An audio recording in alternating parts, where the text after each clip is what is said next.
తెలంగాణకు regional ring road నిజంగా game changer అవుతుందా? రీజనల్ రింగ్ రోడ్డు వస్తే దూరంగా ఉన్న ప్లాట్ల రేట్లు ఎందుకు పెరుగుతాయి?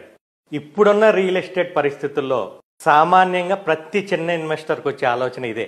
అయితే ఖచ్చితంగా గుర్తుంచుకోవాల్సింది ఒక్కటే, రీజనల్ రింగ్ రోడ్డు పూర్తయితే మాత్రం హైదరాబాద్ విశ్వనగరంగా ప్రపంచవ్యాప్తంగా ప్రత్యేక గుర్తింపును తెచ్చుకుంటుంది.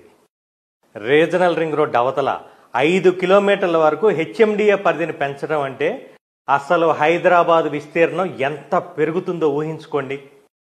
రీజనల్ రింగ్ రోడ్డు పూర్తయితే ఎప్పుడు పెరుగుతాయిలే ఈ ప్లాట్లను కొనకుండా ఆగిన వాళ్ళంతా ఒక గొప్ప అవకాశాన్ని అయితే పోగొట్టుకున్నట్టే. హైదరాబాద్లో సొంత ప్లాట్ కానీ సొంత ఇల్లు కానీ కొనటం అనేది ఇప్పుడున్న పరిస్థితుల్లో ఒక సామాన్య వ్యక్తులకు సాధ్యమయ్యే పరిస్థితి ఉందా? కానీ రీజనల్ రింగ్ రోడ్డు వరకు ఏదైనా చిన్న ప్లాట్ కొంటే మాత్రం 5 ఏళ్లలో హైదరాబాద్లో సొంత ప్లాట్ ఉన్నట్టే. ముఖ్యంగా గుర్తుంచుకోవాల్సింది, రోడ్డు కనెక్టివిటీ పెరుగుతున్నప్పుడు ఏ ప్రాంత అభివృద్ధి అయినా జెట్ స్పీడ్తో పెరిగెడుతుంది. రీజనల్ రింగ్ రోడ్డు, ఔటర్కి మరియు రీజనల్ రింగ్ రోడ్డుకి మధ్యలో కనెక్టివిటీ రోడ్లు, రింగ్ రోడ్డుకి సమాంతరంగా రింగు రైలు ప్రాజెక్టు, ఇవన్నీ రియల్ ఎస్టేట్లో ఇన్వెస్ట్ చేసే వాళ్ళకి ఇప్పుడు వచ్చిన ఒక అద్భుతమైన అవకాశం.